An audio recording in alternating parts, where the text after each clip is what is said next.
반갑습니다. 오늘은 이번 시간에는 삼국의 성립과 정치 발전 부분에서 삼국 간의 항쟁과 신라의 삼국 통일에 대해서 살펴볼 거예요. 자, 그러면은 오늘도 수업에 들어가기에 앞서 지난 시간 뭐 했는지 문제 두 개를 같이 풀어보고 갈게요. 자, 첫 번째 문제. 중앙집권 체제 강화를 위한 소수림 왕의 개혁은 어떤 게 있었죠? 불교 고민, 율령 반포, 태학 설립이 있었다고 제가 지난 시간에 말을 했습니다. 자, 중앙 집권 체제 강화를 했다라는 거는 이때 고구려가 고대 국가로 성장을 했다라는 거를 우리가 알 수 있는 거죠. 고대 국가로의 성장. 그러니까 고대 국가로 성장을 해서 이제 지방의 그런 것들을 중앙에서 집권을 하는 중앙 집권 체제의 강화를 위한 그런 개혁 정책이었다라고 말을 했습니다.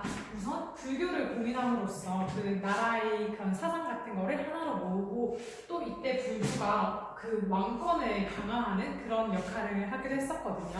그래서 왕권을 강화하고 왕위를 정당화하고 뭐 그렇게 사람들의 사상을 하나로 모으는 그런 역할을 했던 사상적인 역할을 했던 불교의 공인이 있었습니다. 그리고 또 율령 반포, 이거는 율령이 어떤 거라고 했었죠? 율령이 지금의 우리 법과 비슷하다라고 말을 했어요. 이렇게 율령을 반포해서 이제 이 율령을 바탕으로 해서 그 나라를 계속해서 그렇게 키워나갈 수 있도록 율령 반포를 했습니다. 그리고 나서 태학 설립, 이거는 태학이라는 이름에서 알 수 있듯이 교육이었어요. 그래서 귀족의 자제들을 그렇게 모아가지고 이 태학을 설립해서 여기에서 공부할 수 있도록 우리도 다들 공부를 시키고 학생들에게 공부를 시키는 이유가 학생들이 나중에 이 다음 세대를 이끌어갈 주역들이기 때문에 공부를 시키는 거잖아요.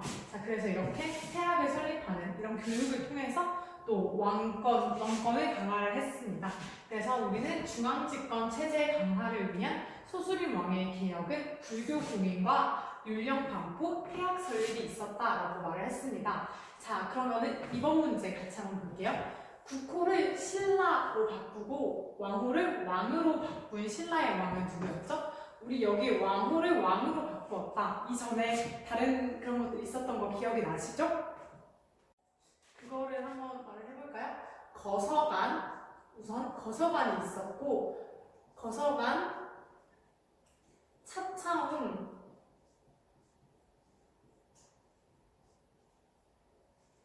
이사금, 그 다음에는 또 뭐가 있었죠? 마립간까지 이렇게 이 과정들을 거치고 그 다음에 비로소 왕호를 왕이라고 그렇게 바꾸었다라고 말을 했습니다. 자, 그러면 이렇게 국호를 신라로 바꾸고 왕호를 이제 왕으로 바꾸었던 신라의 왕은 누구였죠? 지증왕이었습니다. 지증왕이 이렇게 왕호를 왕으로 바꾸었다라고 우리 지난 시간에 배웠어요. 자, 그러면은 이번에는 우리 오늘 배울 부분의 학습목표 두 가지를 같이 한번 살펴보고 갈게요. 자, 우선 첫 번째 같이 한번 읽어볼까요?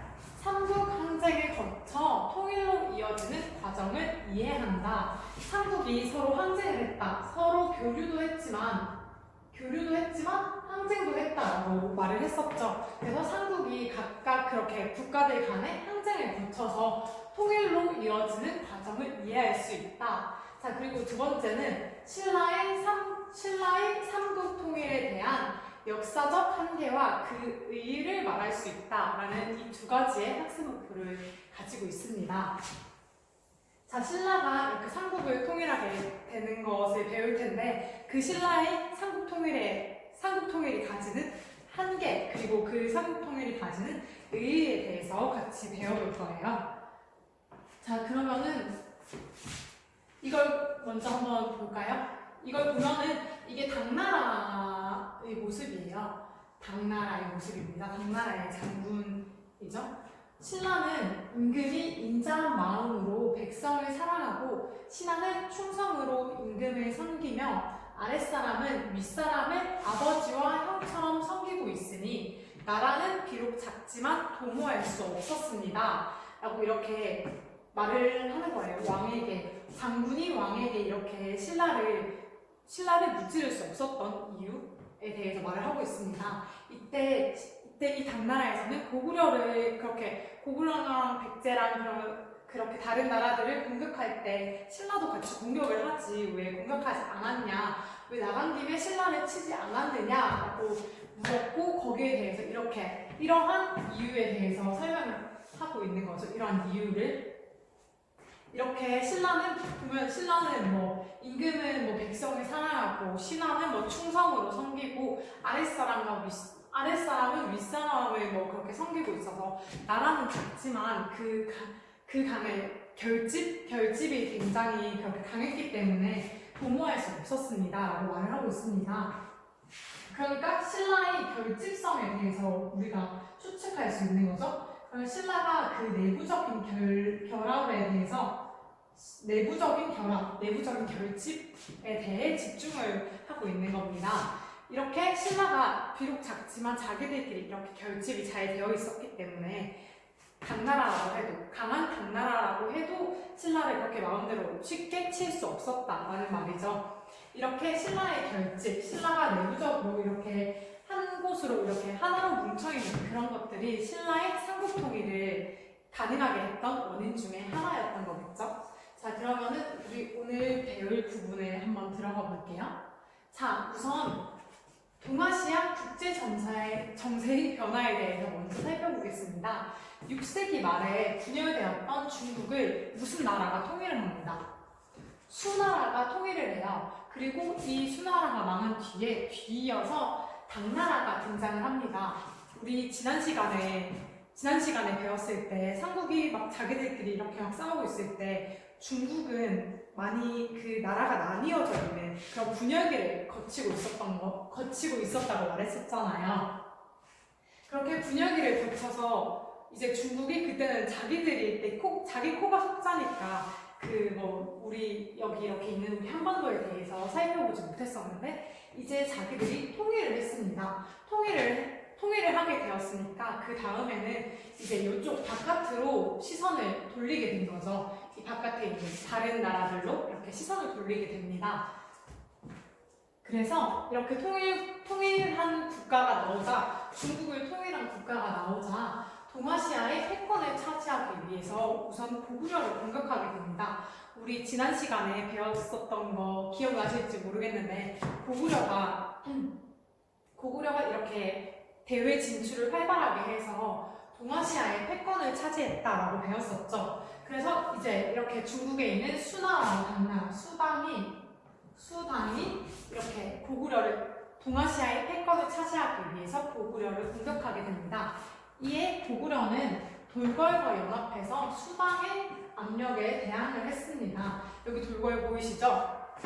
이렇게 수당의 공격에 여기 있는 돌궐과 연합을 해가지고 여기에 대항을 그렇게 했습니다. 자, 그리고 신라가 저번 주에 나제 동맹을 결렬시키고 한강 유역을 차지했다고 배웠습니다. 자, 그렇게 신라가 한강 유역을 차지하게 되자 이제 백제와 고구려가 협공을 했던 거죠. 고구려의 남진 정책을 막기 위해서 신라와 백제가 그렇게 함께 싸웠던 것처럼 이제는 신라를 견제하기 위해서 백제와 고구려가 이렇게 같이 공격을 하게 됩니다. 이렇게 백제와 고구려의 협공으로 신라는 수나라, 당나라, 그러니까 이렇게 수방과 손을 잡아서 이 고립 상태, 여기에 보면은 우리 나라의 신라 이쪽에 있잖아요. 그래서 이런 고립 상태에서 벗어나고자 하였습니다. 이렇게 벗어나려고 해서 6세기 말에서 7세기에는 동아시아에는 남북 진영과 동서 진영의 대결 구도가 형성되게 됩니다. 자, 이거를 한번 자세하게 살펴보면은 우선 남북 진영은 돌궐과 고구려, 백제, 오해 이렇게 이어주는 거예요. 조금 전에 우리 고구려가 수당과 대립하기 위해서 대항하기 위해서 돌궐과 이렇게 연합을 했다라고 말을 했었죠. 그리고 이렇게 했고 신라에 대항하기 위해서 백제와 연합을 맺습니다. 그리고 백제는 이렇게 외와 함께 이렇게 연합을 맺어서 돌궐과 고구려, 백제, 외 이렇게 네 개의 나라를 잇는 남북 진영이 만들어집니다. 그리고 또 여기에서 수당, 고구려와 이렇게 적대적인 관계를 가지고 있던 수당, 그리고 또 이렇게 고구려, 백제와 적대적인 관계를 가지고 있는 신라가 이렇게 만나서 또 여기 이렇게 동서진영을 형성하게 됩니다. 이렇게 남북으로 이어진 남북 진영과 동서쪽으로 이어진 동서 진영이 이렇게 동아시아에서 서로 대결 구도를 형성하게 되는 거죠. 자, 그러면 우리 이번에는 고구려에 대해서 먼저 한번 살펴보도록 할게요. 자, 우선 고구려는 수나라, 그 수나라가 조금 전에 말했듯이 수나라가 중국을 통일했다고 했잖아요. 중국을 통일하고 그 시선을 이제 밖으로 돌렸다라고 말을 했습니다. 그런 수나라가 이제 고구려를 침략하려는, 동아시아의 패권을 장악하기 위해서 고구려를 침략하려는 야욕을 보였습니다. 아까 전에 말했듯이 동아시아의 패권을 차지하기 위해서 고구려를 공격하려고 마음을 먹었어요. 이런 상황을 보고 고구려가 수나라의 전략적 요충지인 요서 지방에 선제 공격을 합니다.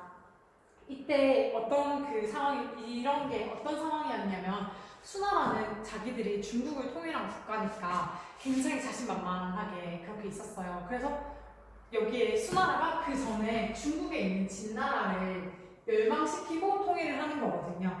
그래서 고구려 보고 너희가 뭐 진나라보다 사람이 많냐, 뭐 그렇게 잘났냐, 우리는 여기 이렇게 강력했던 진나라도 이렇게 멸망시켜서 중국을 통일한 수왕조다, 우리가 수나라다 라고 그렇게 말을 하고 있었죠. 그렇게 고구려에게 그렇게 까불지 말라는 느낌으로 그렇게 하고 있었어요. 근데 이렇게 하고 있었는데 고구려가 갑자기 수나라의 요서 지방을 먼저 공격을 하는 거예요.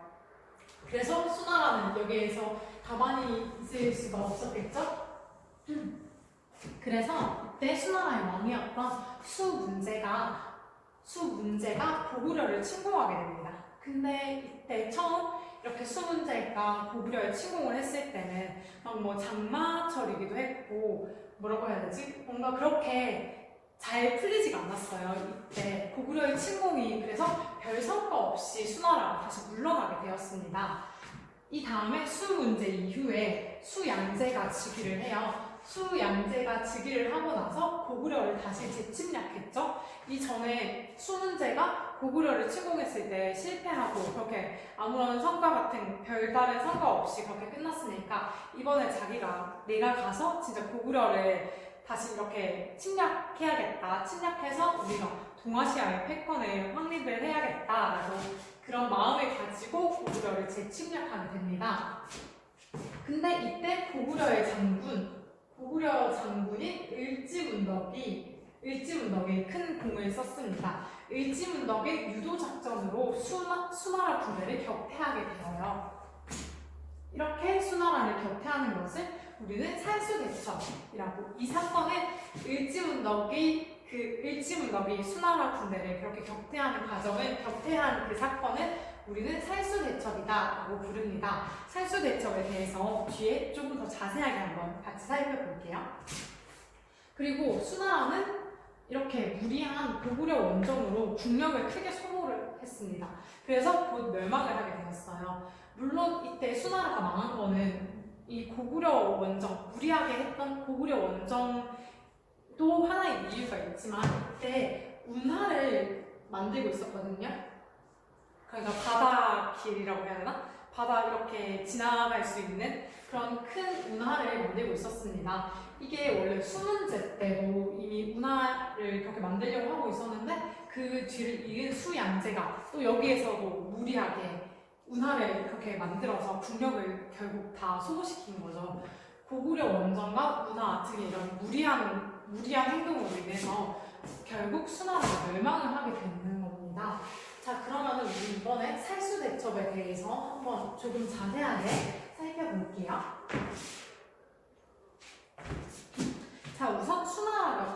침공합니다.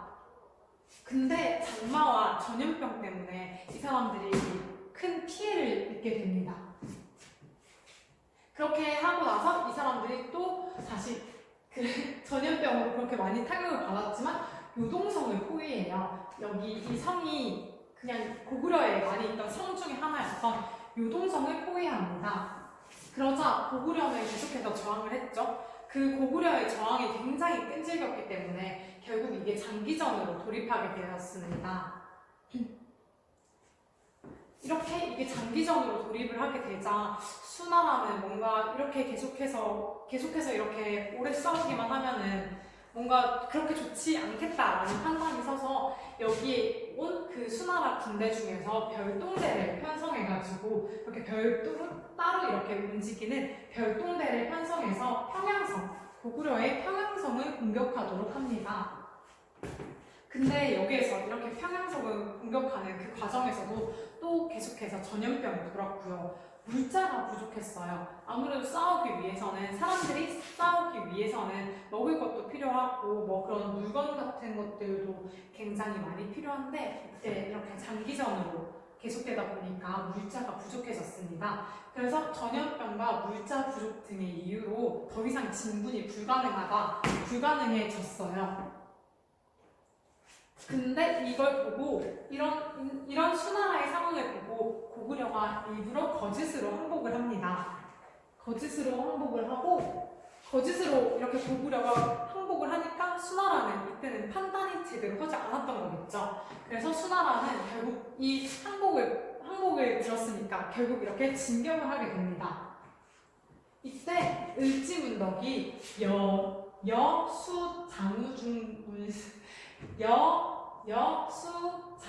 여수장 우중문 시를 만들어서 이렇게 발표를 이렇게 들려줍니다. 이걸 보고 수나라는 이제 우리가 여기 말렸구나라는 걸 느끼고 수나라는 다시 퇴각을 하게 됩니다. 이렇게 퇴각하는 수나라 군대를 살수에서 공격해서 대승을 거둔 것이 살수대첩입니다. 자, 그러면 우리 이번에는 여기 이렇게 말했던 여수 우중문시에 대해서 한번 살펴보도록 할게요. 이게 무슨 뜻이냐면은 이건 보낸다라는 뜻이고 수나라의 장군 이렇게 하나? 수나라의 장군 우중문에게 보내는 시라는 그런 뜻을 가진 글이에요. 자, 이 내용을 한번 보면은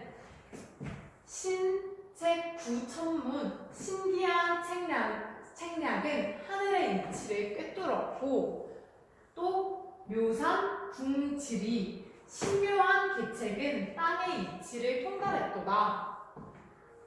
전승공기고 싸움에서 이긴 공이 이미 높으니 지족 원운지 만족함을 알고 그만두기를 바라노라 라는 이런 글이에요. 사실 이 글만 두고 보면은 진짜 뭔가 되게 이 나라를 인정해주고 그러는 느낌이잖아요. 근데 이때 우리가 조금 전에 살펴봤듯이 이때 수나라의 상황은 그렇게 좋지 않았습니다.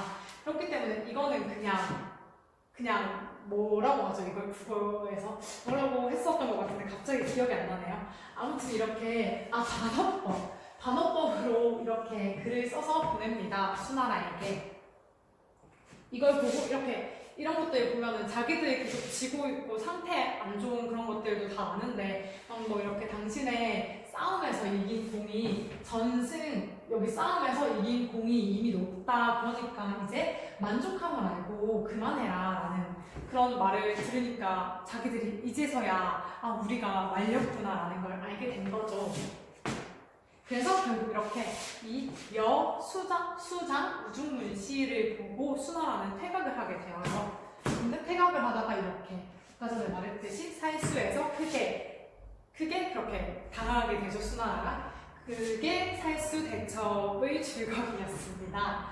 자, 그러면은 이번에 수나라를 이어서 나온 당나라는 처음에는 고구려에 굉장히 우호적이었어요. 그냥 수나라는 막 계속 싸웠지만 그 당나라는 처음에는 좀 고구려랑 우호적이게 잘 지냈습니다. 근데 당나라의 태종이 즉위를 하고 나서는 다시 이렇게 동아시아의 패권을 차지하기 위한 침략에 대한 야욕을 드러내게 되었어요. 자, 이렇게 야욕을 드러내자 고구려는 천리장성을 쌓아서 침략에 대비하게 됩니다. 이 천리장성은 여기 이렇게 보이시죠? 천리라고 하면 굉장히 긴 그런 건데 아무튼 이렇게 길다란 장성을 쌓아가지고 당나라의 침략에 대비를 합니다. 그리고 집권자 영계소문이 굉장히 강경하게 대응을 해요. 이때 있던 원래 왕은 원래 이렇게 천리장성을 쌓는 것도 그렇게 바로 그렇게 쌓자라고 말하지 않았었거든요. 약간 반대하는 그런 입장이었는데 영계소문이 그 왕을 죽이고 새로운 왕을 그렇게 세우면서 자기는 대망리지에 오릅니다. 대망리지에 등극을 하게 됩니다. 이 대망리지가 뭐냐면 고구려 말에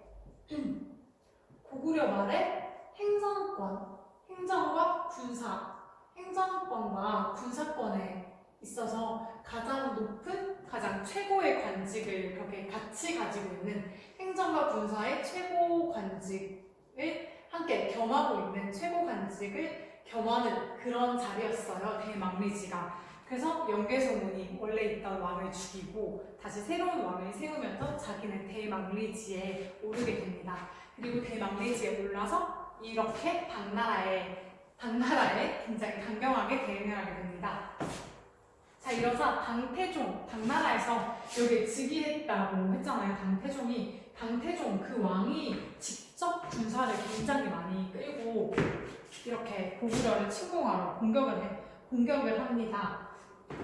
그래서 우리는 이렇게 안시성에서 이런 당나라 군대들을 막아냈습니다. 물리쳤습니다. 근데 우리 우선 여기에 안시성 전투 이전에 요동성이 그 침략을 당하거든요. 침략당해서 이렇게 무너지게 되는데 당태종이 이때 군사들을 끌고 왔을 때 공격을 했던 그 무기들에 대해서 한번 살펴보면은 포거와 충거가 있습니다. 포거와 충거가 어떤 건지 모르는 친구들이 많을 텐데 여기에 대해서 살짝 알려주면 우선 이거는 돌을 던지는 돌 있잖아요. 돌이라고는 하지만 큰 바위 같은 거겠죠? 돌을 던지는 그런 수레 같은 그런 돌을 던지는 거였고 돌을 던지고 또 돌격을 하는 돌격용 수레였습니다. 이런 수레를 끌고 군사도 그렇게 굉장히 많이 끌고 오면 얼마나 엄청나게 위협적이었을까요? 아무튼 이런 포거와 충거 등을 통해서 당나라 군대는 이렇게 고구려의 요동성을 점령을 하게 됩니다. 그러고 나서 나중에 안시성에도 이렇게 공격을 하게 되는 거죠. 근데 우리가 안시성에서는 물리쳤다라고 하는데 이 물리친 이야기에 대해서 조금 알려주면은 우선 안시성 싸움은 당나라가 고구려의 요동성과 백암성을 점령하는 것부터 시작이 됩니다. 그 당나라가 이렇게 고구려를 침입하러 와가지고 고구려에 있는 요동성을 공격해서 침략을 해요. 이때 요동성을 공격할 때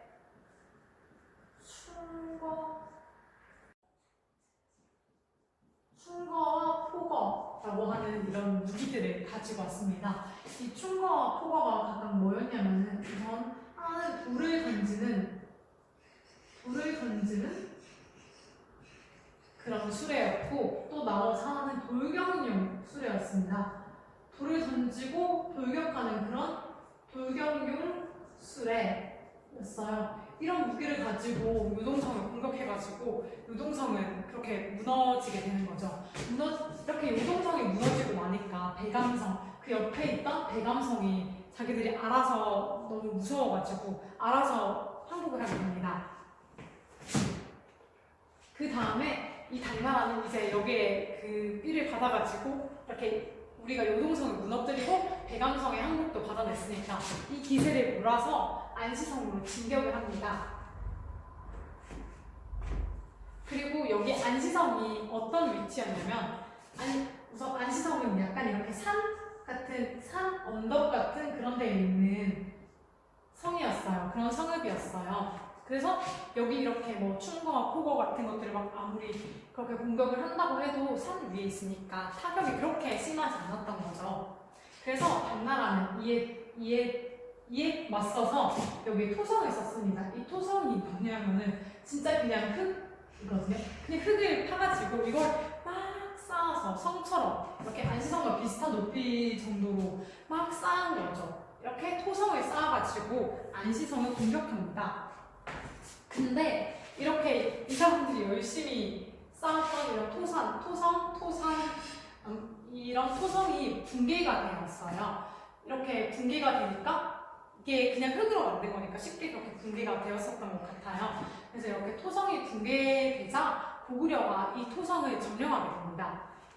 왜냐면 여기 이렇게 쌓았던 게 무너지니까 여기에 있었던 사람들은 다 도망했겠죠. 이게 토성이 무너지니까. 그러니까 이걸 보고 이 여기 성 안에 있던 고구려 군대가 이쪽으로 이 토성을 점령하게 된 거죠.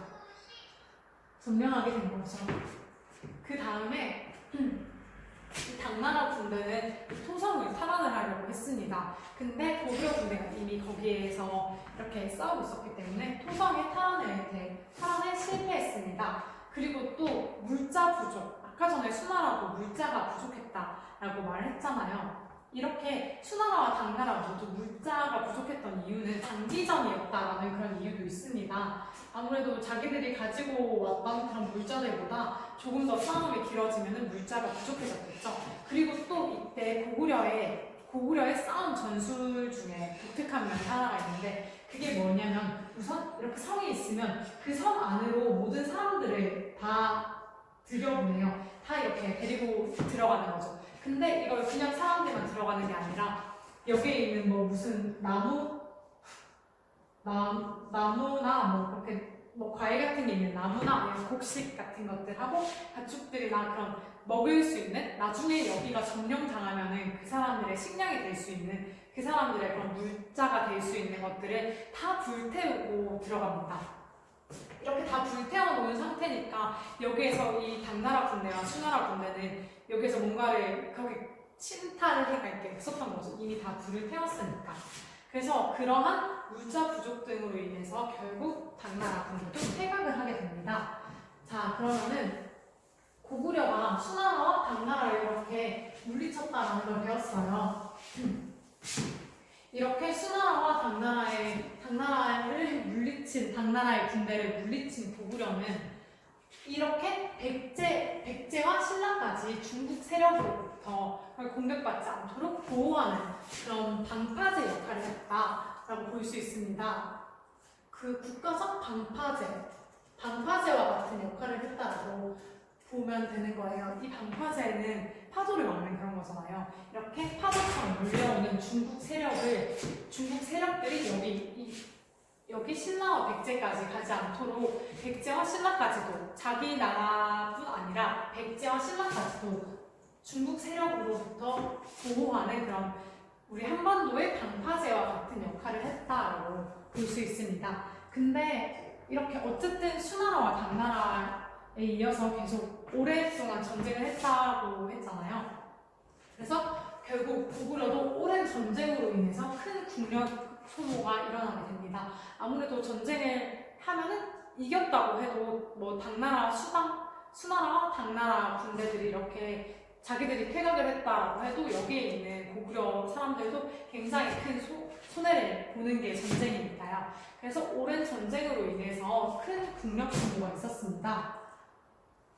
자, 그러면 우리 이번에는 그 나당 연합군에 대해서 한번 살펴볼 거예요. 이제 이렇게 삼국 통일로 가는 그런 과정입니다. 자, 우선 백제의 공격으로 신라는 당과 동맹을 맺었습니다. 우리는 이것을 나당 연합이다라고 부릅니다. 여기 신라와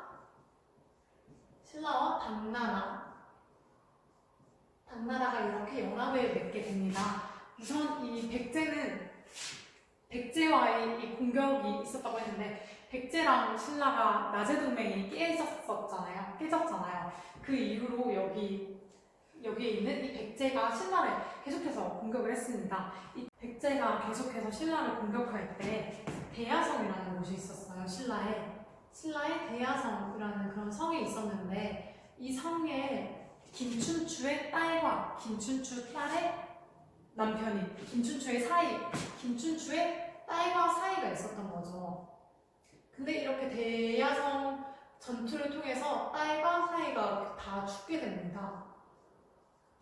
딸과 사위가 이 전투에서 패배해서 죽게 됩니다. 그래가지고 여기에 이렇게 굉장히 분노한 김춘추는 우선 처음에 고구려로 가가지고 백제를 공격하자. 나랑 같이 손을 잡아서 고구려한테 가서 우리 이렇게 백제를 같이 공격하자라고 했습니다.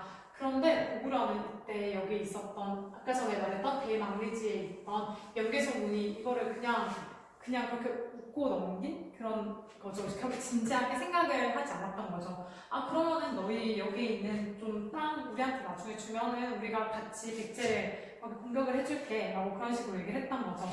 그러자 김춘추는 거기에서 아 저는 그냥 한낱 신하에 불과합니다. 한낱 신하에 불과한 제가 어찌 그런 영토에 대해서 그렇게 이야기를 나눌 수 있겠습니까? 하고 원만하게 거절을 하게 되죠. 거기에 거절을 하니까 결국 이 사람이 여기에 갇히게 돼요. 김춘추가 고구려의 그 감옥에 갇히게 됩니다. 그렇게 감옥에 갇혀 있는데 거기에 있던 고구려의 신하가 어떤 얘기를 해줘요. 그게 어떤 거냐면 별주부전에 대한 이야기거든요. 별주부전 이야기 다들 아시죠? 별주부전. 그러니까 토끼와 거북이라고 하면 더 잘 알까요? 토끼와 자락? 그 토끼의 간을 가지고 그 용왕님께 드리려고 했는데 토끼가 내 간은 저 육지에 놔두고 있다. 육지에 놔두고 왔다. 그래서 나를 육지에 데려다 주면은 내가 간을 가지고 올게요 하면서 그렇게 얘기를 하는, 그렇게 해서 토끼가 살아서 도망을 치는 그런 이야기잖아요. 별주부전이. 그래서 이런 이야기를 들려주자 김춘추가 그러면은 우선 알겠다고 땅을 그렇게 나중에 나누도록 하겠다라고 그렇게 하고 도망을 치게 되는 거죠. 신라로 다시 돌아오게 됩니다. 그래서 이렇게 고구려에게 먼저 한번 제의를 했는데 그게 이렇게 거절당한 뒤에는 신라는 바로 이렇게 당나라와 그렇게 연합을 맺게 됩니다. 우리는 그거를 신라와 당나라의 연합이다 라고 해서 나당연합이다 라고 말을 하고 있습니다. 자, 이렇게 당나라가 신라의 그 요구를 들어준 데에는 당나라 나름의 이유가 있었을 겁니다. 자, 우선 당나라는 백제와 고구려를 친 다음에 한반도를 자기들이 차지하려고 하는 전략을 가지고 있었던 거죠. 그런 야심을 품고 이 신라의 연합 맺자라고 하는 그런 요구를 들어줬던 거죠. 그래서 우선 나당연합군이 백제를 먼저 공격을 하게 됩니다. 기습 공격에 성공을 하는 거죠. 그 이후 개백의 5천 결사대가 황산벌에서 열심히 이렇게 저항을 하게 됩니다. 이렇게 개백의 5천 결사대가 그 죽음을 무릅쓰고 나라를 위해서 싸우겠다고 하는 5천 결사대가 황산벌에서 열심히 저항을 하는데 결국 여기 내 수도였던 사비성이 여기 이 사비성이 함락이 되어서 결국 백제가 멸망을 하게 됩니다. 그래서 660년에는 백제가 결국 멸망을 하게 되어요. 자, 그리고 이번에는 고구려에 대해서 한번 살펴볼게요. 고구려는 나당연합군의 공격을 우선 처음에는 잘 막아냈어요. 잘 막아냈는데 아까 전에 말했듯이 연이은 전쟁으로 인해서 국력이 크게 소모가 되어 있었다고 했잖아요. 또 전쟁을 했었고 또 당나라랑도 전쟁을 했어요. 이렇게 연이은 전쟁으로 인해서 국력 소모가 컸습니다. 그리고 또 지배층에서 내부의 분열이 일어났어요. 이 내부의 분열은 아까 전에 대망리지로 올랐던 연개소문 사후에 일어나는 문제예요. 연개소문 사후에 그 아들들의 분열, 여기에 있던 귀족들의 이간질로 인해서 아들들이 그렇게 서로 내분이 일어나게 되거든요. 그래서 이런 연이은 전쟁으로 인한 국력 소모와 지배층의 분열로 인해서 고구려는 굉장히 크게 좀 뭔가 제 힘을 다 발휘하지 못했던 거죠. 그래서 나당연합군은 이러한 기회를 잡아서 평양성을 함락시켰습니다. 이렇게 평양성을 함락시키고 결국 668년에 고구려는 멸망하게 됩니다. 자, 그럼 고구려 지배층의 분열에 대해서 한번 살펴보도록 할게요. 연개소문 사후에 그 아들들의 싸움이었다고 그렇게 말을 했잖아요. 여기 그거 관련한 삼국사기의 기록을 한번 보면 남건이 스스로 망리지가 되어 병력을 내어 남생을 토벌하니 남생이 달아나 국내성에 운거하면서 그 아들 헌성으로 하여금 당에 나아가 구원을 청하게 하였다라는 기록이 있습니다. 우선 여기 첫째 아들이 있었는데 그 아들이 그 연개소문 사후에 뒤를 이어가지고 이 망리지에 오르게 됩니다. 대망리지에 오르게 됩니다. 근데 이때 이 첫째 아들이 잠깐 다른 데로 그렇게 순찰이라고 해야 되나? 다른 곳으로 갔을 때 이 귀족들이 열심히 이간질을 시킨 거죠. 뭐 이 첫째 아들에게는 너 나중에 돌아가면은 그 동생들이 너를 뭐 죽이고 자기들이 그 대망리지에 오를 것이다 라고 얘기를 했고, 여기에 또 나머지 동생들에게는 가가지고 첫째 형이 나중에 와가지고 너희를 죽일 것이다 라고 이간질을 시킨 거죠. 이렇게 이간질을 시켜서 결국 남생은 달아나가지고 국내성에 운거하고 있다가 그 아들 헌성이라고 하는 자신의 아들을 통해가지고 당나라에 가서 구원을 요청하게 되는 거죠. 그러니까 우리는 지금 나당연합군, 신라와 당나라가 연합한 그 세력과 싸우고 있는데 이렇게 내분으로 인해서 아예 당나라에 가서 도와주세요 라고 말을 하게 되는 그런 상황이 벌어진 거죠. 굉장히 이게 좀 큰 영향을 미쳤을 것이라고 그렇게 생각을 합니다. 생각해보면 진짜 이해가 잘 안 되는 부분이잖아요.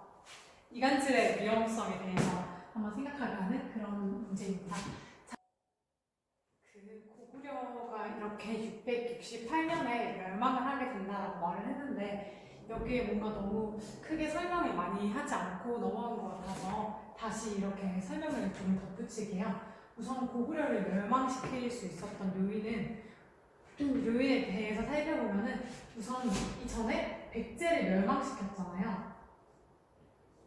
백제를 이미 멸망시켰기 때문에 당나라 군대가 이 한반도 내에 그렇게 당나라 군대가 있을 수 있었습니다. 주둔을 할 수 있었다는 거죠. 그리고 또 여기에서 이렇게 신라가 도와주기 때문에 이번에는 고구려가 뭐 그렇게 싸움을 할 때 자기들의 그 뭐 재물이나 그런 음식이 될 만한 그런 것들을 다 불을 태운다고 해도 신라가 이렇게 도와주러 왔기 때문에 따로 뭔가 물자 부족이나 그런 거에 시달리지 않을 수 있었던 거죠.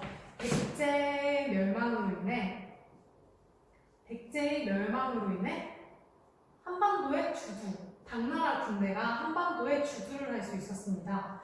한반도에 주둔을 할 수 있었다는 것 자체가 굉장히 큰 승리의 요인이 됐을 거예요. 아무래도 이제 여기에서도 이렇게 칠 수 있으니까 그 전에는 한쪽으로만 이렇게 했는데 이제 양쪽으로 할 수 있게 되었으니까 백제의 멸망으로 인해서 당나라 군대가 한반도에 주둔을 하게 되었습니다.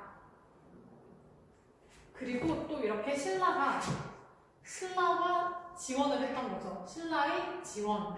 앞서 말했듯이 계속 고구려와 이렇게 싸움을 할 때 당나라든 수나라든 물자가 굉장히 부족했다라고 말을 했었죠. 그래서 이번에는 신라의 지원이 있었기 때문에 신라의 지원으로 물자 부족에 시달리지 않고 계속 그렇게 전쟁을 할 수 있었다라는 것을 알 수 있습니다.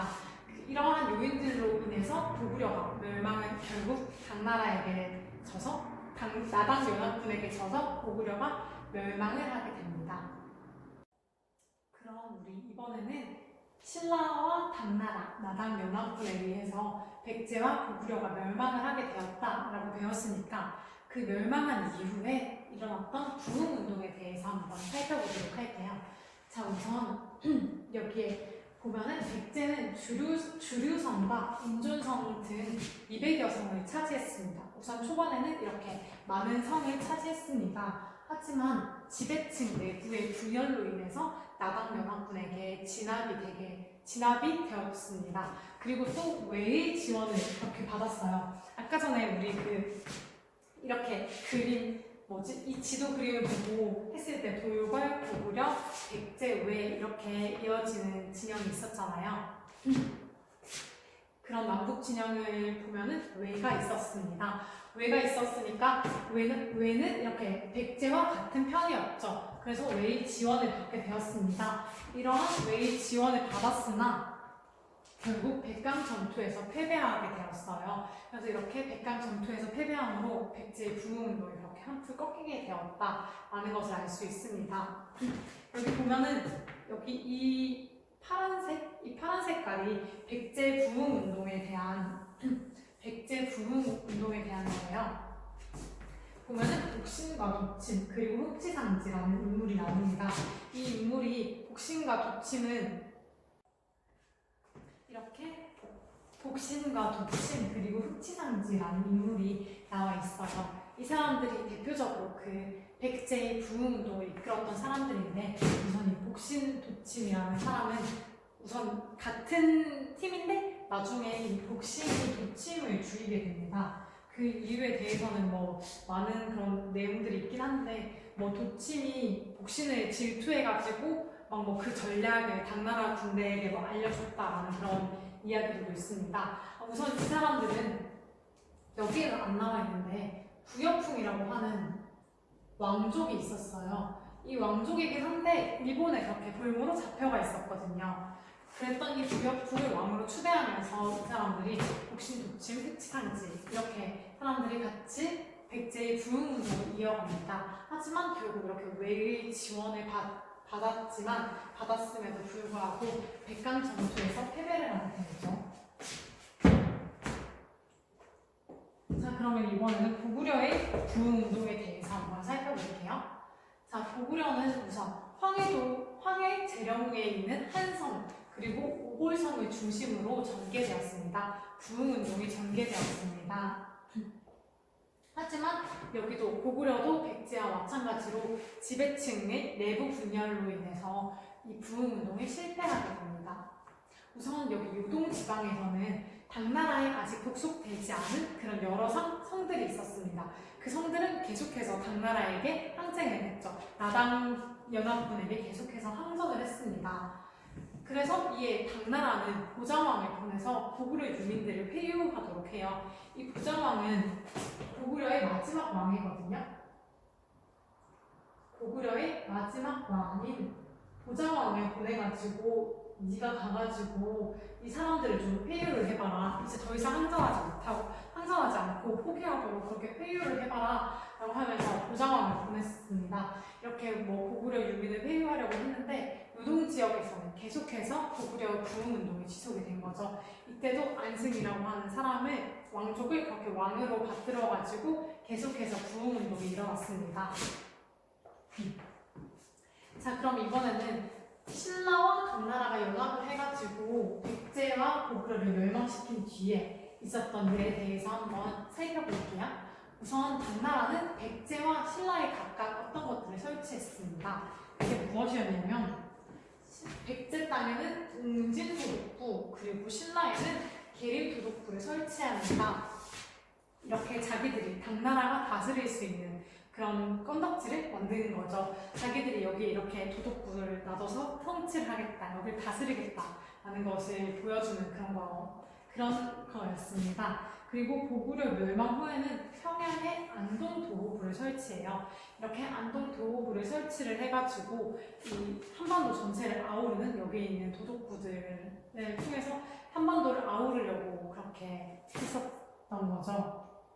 그래서 우리는 이렇게 고구려 멸망 후에 평양에 안동도호부를 설치하는 것을 통해서 이제 이렇게 신라와 아까 전에 신라와 연맹을 맺을 때 당나라는 한반도를 차지하려는 그 욕심을 가지고 있었다고 했잖아요. 그래서 이제 이렇게 한반도를 자기들이 장악하겠다라고 하는 야심을 드러내는 모습을 보였습니다. 이렇게 신라와 백제 그리고 고구려 각각의 땅에 이렇게 도호부를 설치함을 통해서 한반도를 당나라가 장악하겠다라고 하는 그런 야심을 드러냈습니다. 그리고 이후에 신라는 외와의 관계 회복을 도모했어요.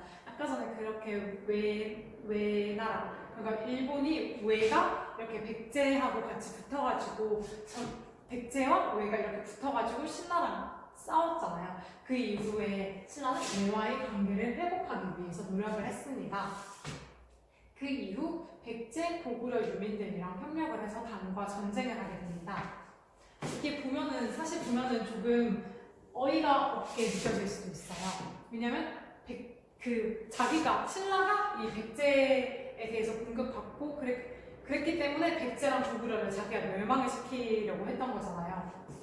자기가 그 당나라의 힘을 얻어서라도 그 당나라와 함께 싸워서라도 백제와 고구려를 멸망시키고 이렇게 삼국을 통일하려고 그렇게 했었는데, 이제 당나라와 전쟁을 하기 위해서 백제와 고구려의 유민들이랑 협력을 하게 되는 거죠.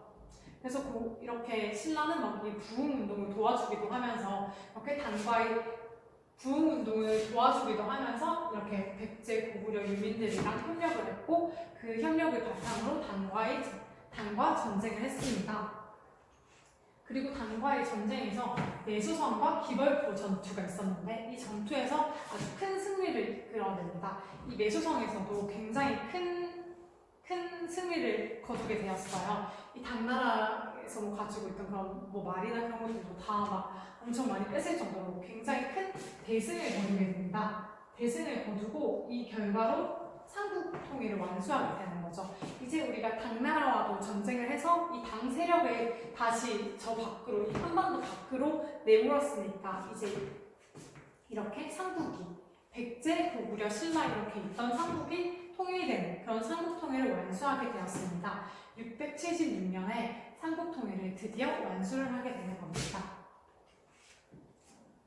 자, 그러면 우리 이번에는 신라의 삼국 통일이 가지는 그 한계와 의의에 대해서 한번 같이 살펴보도록 하겠습니다.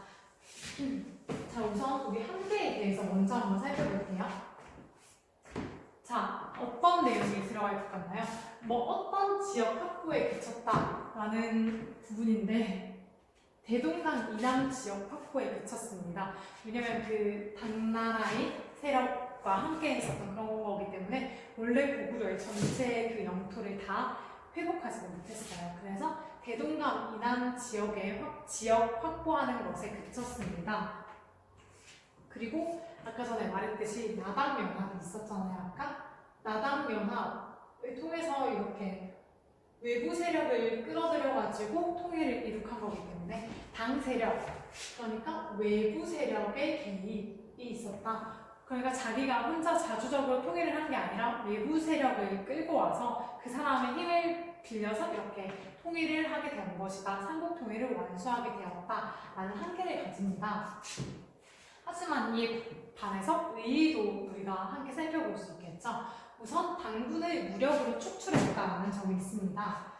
여기에서 우리는 자주적인 면모를 볼 수 있어요. 아까 전에 당나라가 같이 싸워줬으니까 자주적인 모습을 볼 수 없다라고 말을 할 수 있지만, 이렇게 당나라 군대를 어쨌든 우리가 전쟁을 통해서 우리 힘으로, 우리 나라의 신라의 힘으로 무력으로 당나라 군대를 축출하였기 때문에 여기에서 이 삼국 통일의 자주적인 면모를 볼 수 있다라고 할 수 있습니다. 자주적인 면모를 볼 수 있습니다.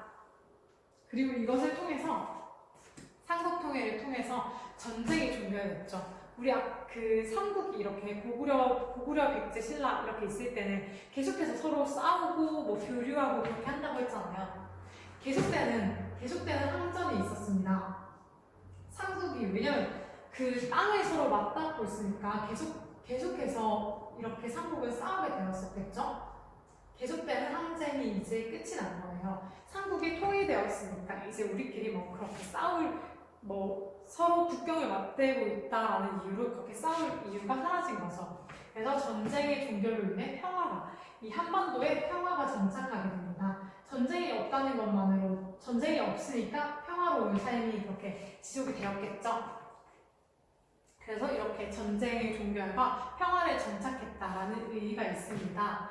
그리고 또 삼국의 이 문화들을 다 융합하여서 민족의 기틀을 마련하게 됩니다. 삼국의 문화, 다 보면은 우선 고구려, 백제, 신라 이 삼국은 물론 다 비슷비슷한 그런 문화들도 있었습니다. 하지만 이 문화 비슷한 부분도 있었지만 그 중에서는 또 비슷하지 않은 서로 다른 그런 여러 가지 다양한 문화가 있었어요. 그런데 이제 그런 다양한 문화들까지도 이런 삼국의 각각의 다양한 문화까지도 다 융합을 하여서 민족 문화의 기틀을 마련하였다라는 의의를 가집니다. 자, 이거는 탐구활동인데 교과서에 있는 탐구활동입니다. 자, 탐구활동에는 우선 이 신라의 삼국통일에 대한 평가가 적혀 있어요. 이 글이 두 가지의 자료 1과 2에 두 가지의 글이 있는데 신라의 삼국통일에 대한 서로 다른 입장에 대한 글이에요. 우선 긍정적인 평가를 보면은 삼국사기에 적혀 있는 글인데 안 나오네요. 이게 뭐냐면은 긍정적인 거 한번 찾아볼까요? 그 전에는 막 계속해서 편안한 해가 없었다. 근데 선왕께서 백성의 참혹한 죽음을 불쌍히 여겨 임금의 귀중한 몸을 잊으시고 이렇게 해서 군사를 청했다. 그래서 평정하여 영구히 전쟁을 없애고 여러 해 동안 깊이 맺혔던 원수를 갚고 백성이 죽게 된 목숨을 보전코자 하리라. 이런 것들을 통해서 이 삼국사기에서는 삼국 통일을 긍정적으로 바라보고 있구나 라는 것을 우리가 알 수 있습니다. 자, 그럼 부정적인 평가에 대해서도 한번 같이 볼게요. 자, 부정적인 평가는 독사신론입니다. 신채호라고 하는 나중에 우리가 배우게 될 일제강점기 때 나오는 민족사학자인데 아무튼 민족사학자인 신채호의 독사신론에는 다른 종족을 끌어들여서 멸망시키는 것, 도적을 불러들여 형제를 죽이는 것과 다를 바 없다. 이렇게 외세와 결탁한 반민족적인 것이며 사대주의적 나쁜 요소를 심었다라는 이런 글이 있습니다. 이것을 통해서 신채호의 독사신론에서는 이 신라의 삼국통일을 굉장히 부정적으로 보고 있다라는 것을 우리는 알 수 있습니다. 자, 그럼 우리 오늘 배운 부분에 대해서 형성평가로 두 가지 문제 같이 한번 풀어보도록 하겠습니다. 자, 살수에서 수나라에게 대승을 거둔 사람이 누구였죠? 을지문덕이었습니다. 살수에서 수에게 대승을 거두었다라고 해서 우리는 이걸 뭐라고 한다고 했죠? 살수대첩이라고 합니다. 살수에서 수나라에게 대승을 거두었다라는 것을 통해 우리는 살수대첩이라고 합니다. 이 살수대첩이 을지문덕 장군의 큰 공이었다라고 말을 했죠. 자, 그럼 두 번째 문제. 당나라가 도독부를 설치하면서 드러낸 야욕은 어떤 거였죠? 한반도를 장악하려는 그 야욕을 드러냈다라고 말을 했었죠. 이렇게 백제, 신라, 그리고 고구려의 땅, 고구려 백제의 땅과 신라의 땅에 이렇게 도독부들을 설치하는 것을 통해서 이제 우리 당나라가 이 한반도를 장악하겠다라는 그 야욕을 드러냈다라는 것을 아까 전에 설명을 했습니다. 자, 그럼 우리 다음 시간에 배울 부분에 대해서 한번 설명을 잠깐 간단하게 해볼게요. 다음 시간은 이렇게 선생님이 강의 영상을 찍어가지고 올리는 그런 수업이 아니라 여러분들이 토론을 하는, 직접 자신의 의견을 작성을 하는 그런 토론 수업을 진행해 볼 거예요.